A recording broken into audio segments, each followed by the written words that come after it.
Hello बच्चों, let us start the question. The question says a variable triangle ABC in xy plane has its orthocenter at B. A fixed vertex A at the origin and the third vertex C restricted to lie on parabola y is equal to 7x square over 36.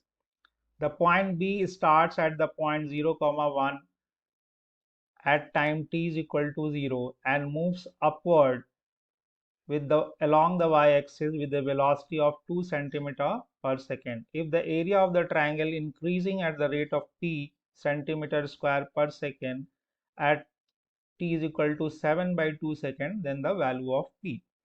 तो बच्चों सबसे पहले हम लोग इस question में देखें कि what is the key concept involved in this question. So the key concept is dy upon dx as rate measure as rate measure, right? तो आइए इस क्वेश्चन को स्टार्ट करते हैं और इस क्वेश्चन के अकॉर्डिंग सबसे पहले हम डायग्राम बनाते हैं, राइट? तो सबसे पहले देखिए हम एक्स और वाई एक्सिस बनाते हैं। तो एक्स और वाई एक्सिस हमारा देखिए कुछ इस तरह होगा। This is our X axis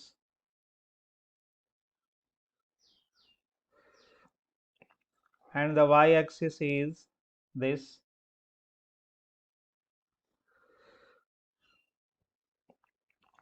सबसे पहले हम इस पैराबोला पे कॉन्सेंट्रेट करें जिस पे वर्टेक्स सी मूव कर रहा है या रिस्ट्रिक्टेड है। तो इस पैराबोला को अगर गौर से देखें तो एक जीरो रखेंगे तो y आएगा 1, यानी इसका वर्टेक्स जो है वो 0, 1 पे है। तो मान लीजिए कि ये वो पॉइंट है जी 0, 1 जहाँ पे इस पैराबोला का वर्टेक्स है। एक्स स्क्वायर का कोफिशिएंट पॉजिटिव है इसलिए ये अपवर्ड पैराबोला होगा। तो ये कुछ इस तरह का पैराबोला दिख सकता है। This may be the parabola on which the point C is moving. दूसरी चीज इन्होंने एक बात कही कि ट्रायंगल एबीसी है जिसमें ऑर्थो सेंटर जो है वो वर्टेक्स बी पर है। तो देखिए ऐसी सिचुएशन सिर्फ एक ही टाइप के ट्रायंगल में बनती है और उस ट्रायंगल को कहते हैं राइट एंगल ट्रायंगल। किसी भी राइट एंगल ट्रायंगल में जो ऑर्थो सेंटर होता है वो उसका वो वर्टेक्स होता है जहां पे राइट एंगल बन रहा है। So this will be the ortho centre, right, जिसको कि एच से रिप्रेजेंट किया जाता है नॉर्मली। फिर बी के बारे में कहा कि इनिशियली वो 0, 1 से शुरू करता है। टी इज इक्वल टू 0 पे जो बी है वो यहाँ से शुरू करता है। अब हम मान लीजिए कि किसी टी पोजीशन पे बी यहाँ पहुंच गया है, ठीक है, और इस डिस्टेंस को हम लोग वाई मान लेते हैं यहाँ से यहाँ, राइट। तो ये एक आर्बिट्ररी पोजीशन हो गया बी का। और सी इस कर्व पे है और ऑब्वियसली बी ऑर्थो सेंटर है तो ये जो एंगल बनेगा ये 90 डिग्री का एंगल बनेगा, ठीक है। और ये जो हमारा है ये ट्रायंगल ए बी सी कुछ इस तरह से बन जाएगा। This will be A, this will be B and this will be C. So थोड़ा सा इसको हम हाईलाइट कर सकते हैं। तो देखिए ये हमारा ट्रायंगल है, this is our triangle, triangle A B C. तो ये हमारा ट्रायंगल बन गया जी। अब यहाँ आप गौर करें कि y जो है from here we can see this dy upon dt, dy upon dt किस रेट से y बढ़ रहा है या b ऊपर मूव कर रहा है वो दे रखा है 2 सेंटीमीटर पर सेकेंड। तो यहां से अगर हम इंटीग्रेट करें तो y is equal to 2 dt। अब देखिए y कहां से कहां यहां से शुरू कर रहा है तो 1 से t,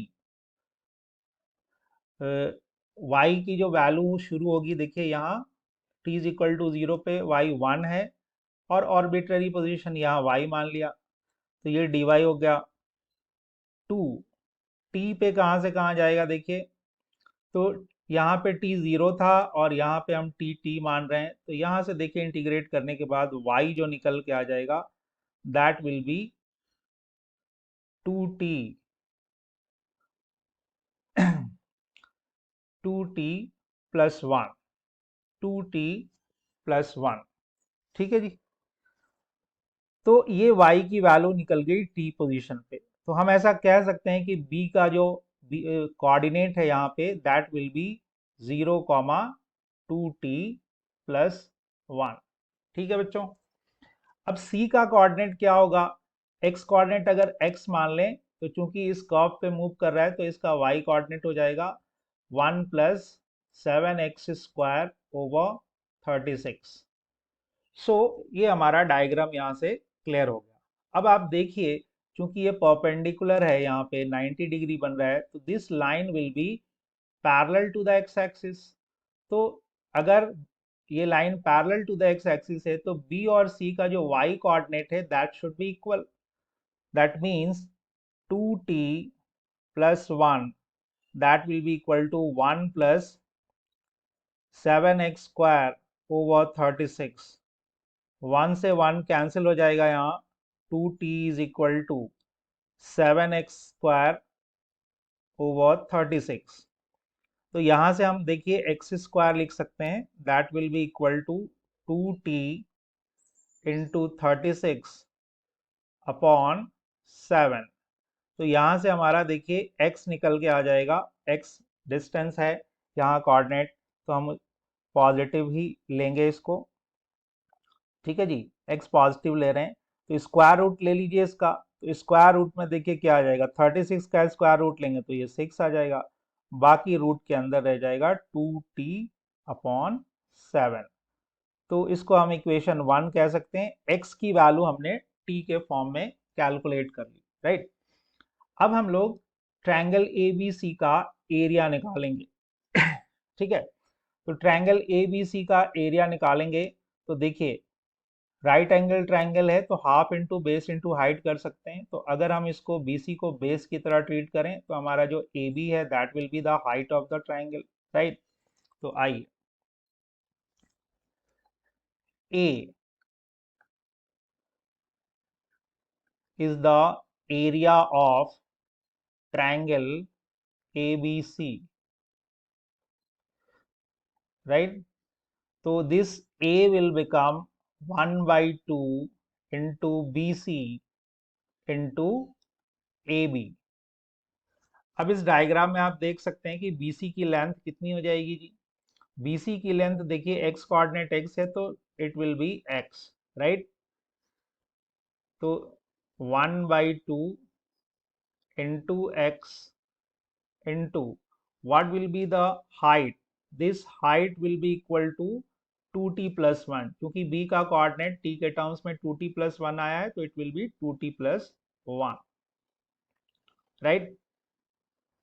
So the area is 1 by 2 into x की वैल्यू हमने इधर निकाली है t के टर्म्स में, तो 6 root 2, 6 under root 2t upon 7 into 2t plus 1, right.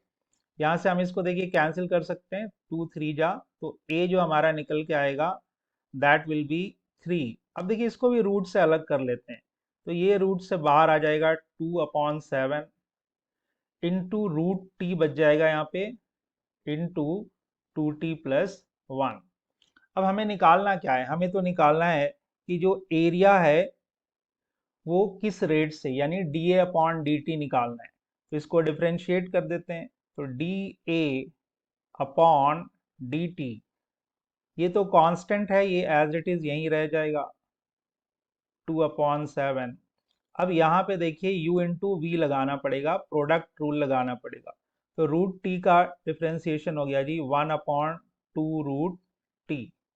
इसको एज इट इज छोड़ दीजिए, तो 2t प्लस 1 प्लस इस बार रूट टी को छोड़ दीजिए और इसका डिफ्रेंशिएशन करेंगे तो 2 इंटू 1 प्लस 0 आ जाएगा।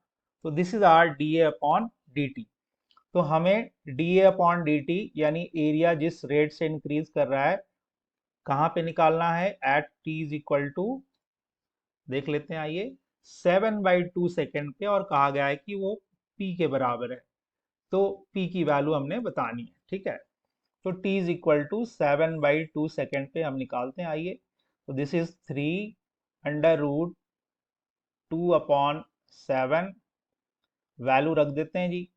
तो ये आ जाएगा 1/2 √7/2 इंटू 2 × 7/2 प्लस 1, फिर प्लस √7/2,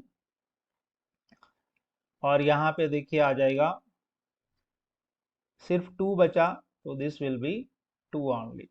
ठीक है जी। अब इसको थोड़ा सिंप्लीफाई कर लेते हैं, तो देखिए आ जाएगा 3/√2/7, अंदर देखिए क्या हो जाएगा ये 2 नीचे रह जाएगा और ये पलट जाएगा, तो दिस विल बी 2/7 और 1/2 एज इट इज। और यहाँ देखिए 2 से 2 कट जाएगा, तो हमारे पास बचेगा 7 + 1 दैट इज 8, प्लस यहाँ पे देखिए बचेगा 2 × √7/2, तो इतना आ जाएगा जी। अब इसको हम लोग थोड़ा और सिंप्लीफाई करते हैं, तो देखिए इसको अंदर ले जाइए, तो 2 अपॉन, यहाँ तो आ जाएगा, ये देखिए इसको काट सकते हैं, 2 4 जा, तो यहाँ आ जाएगा देखिए 4 3 जा 12, और ये दोनों क्या हो जाएगा, √2/7 √2/7, इट विल बी 2/7, अंदर जाएगा तो देखिए क्या होगा, प्लस 3 2 जा 6, और चूंकि ये दोनों रेसिप्रोकल है तो कट जाएगा, तो ये 1 हो जाएगा। तो फाइनली हमारे पास जो आ गया जी 24/7 प्लस 6, इसको हम एलसीएम ले लेंगे तो 7, it will be 24 plus 42, and that will be equal to 66/7, और क्या यूनिट है देखिए, that will be P, centimetre square per second. तो ये हो जाएगा centimetre square per second dA/dt at t is equal to 7/2। अब क्वेश्चन क्या कहता है, क्वेश्चन कहता है कि इसकी वैल्यू है p centimetre square per second, तो p बताइए। तो आइए, तो dA/dt at t is equal to 7/2 second is 66/7 centimetre square per second, इसकी वैल्यू है जी p।